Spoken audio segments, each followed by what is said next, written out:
Sa mémoire sera toujours gravée dans nos cœurs. Cela ne fait aucun doute. Alors, puisque ce souvenir est notre lien commun aujourd'hui, pourquoi ne pas se souvenir ensemble de M. Charles Dodo? Souvenons-nous de M. Charles Dodo qui a vu le jour le jeudi 25 juillet 1968 ici à Kinshasa. Descendant de la lignée parentale de papa Tali et de maman Kinsoni du village Bokatola, secteur d'Ingende, territoire de Bokuma, dans la magnifique province forestière de l'Équateur. Souvenons-nous encore enfin. Aucune bouteille en plastique n'est autorisée dans le quartier de M. Charles Dodo. Ameaumena bisomo.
Bandeko awa nzambe abiangi ndeko abiso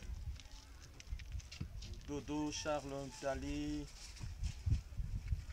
tokokunda ebembe ya yo mabele zonga esika nzoto eutaki kasi Kristo moto aliboso asekwi yo bawa ye pe akobongola nzoto ekufi ekoma nzoto ya nkembo lokola nzoto ya yemei sikawa tokotika ndeko wa biso maboko manzambe akamata ye oboboto bwa ye asekwisa ye omokolo mwasuka tokobenisa lilita epai wapi nzoto ya ndeko wa biso ekoyeba kofanda emokonzi Yesu Kristo na liwali ya yo ebembe elalaki yo lilita mikolo misato wana osantisaki malita mabato banso bayambi yo benisa sikawa lilita liye ndeko wa biso Dodo Ntali Charles alala na boboto kino mokolo okosekwisa ye mpe mwinda mwa lobiko motanela ye yo ozali na bomoi mpe na bokonzi obileko binso seko.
Sukisi na losambo ya bosesi nzoto ya mowe tokopesa maloba na papa to na moko na balibota soko maloba mazali nde na nsima wana toyebi kobenisa mpe kosala milulu lokola eklesi ekosenge na nsima na yango tokokembisa nzoto ya ye na bafulele ya biso mpe esuki bongo topesi maloba soko balibota mwa maloba mazali.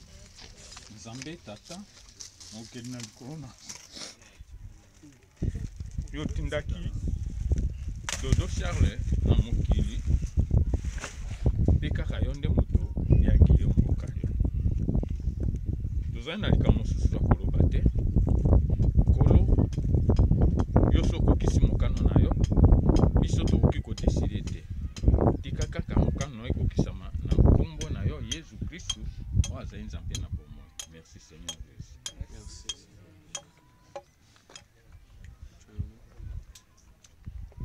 Dodo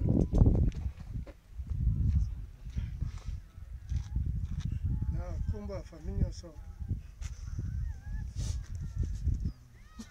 toyei kotika yo obeli mingi tosungi yo ndenge ekoki me mokano ya Nzambe esala topema na boboto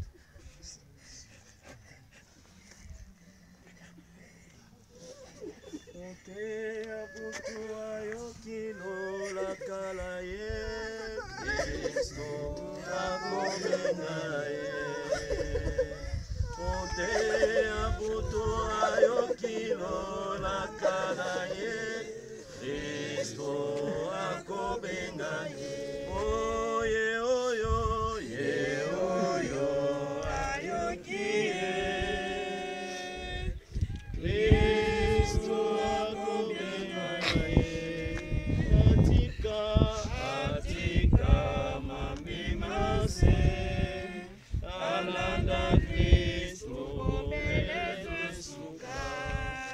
bandeko awa tokokoba mosala mwakokunda ndeko lokola bakristu bameseni tokobondela Nzambe mokonzi wa bomoi po te na nguya ya ye asekwisa ndeko ya biso akotisa ye omolongo mwa basantu Kristu mokengeli molamu wa mpata sika wakumba yo mabeke azongisa ye maboko matata bongo ndeko ya biso ayoka esengo elongo na basantu omboka ya nkumu wa bileko. Maria Losako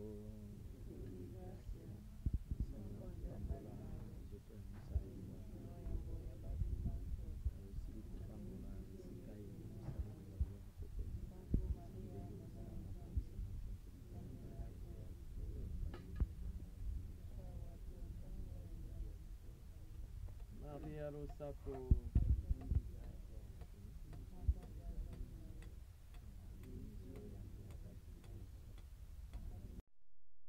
abénissa bino banso okombo ya tata pe ya mwana pe ya elimo santo bandeko losambola biso esili ndeko ya biso Charles Dodo Italie Osonga don Suisse apema na Boboto sikawa tokembisa ye lolenge ya kopesa ye mbote ya suka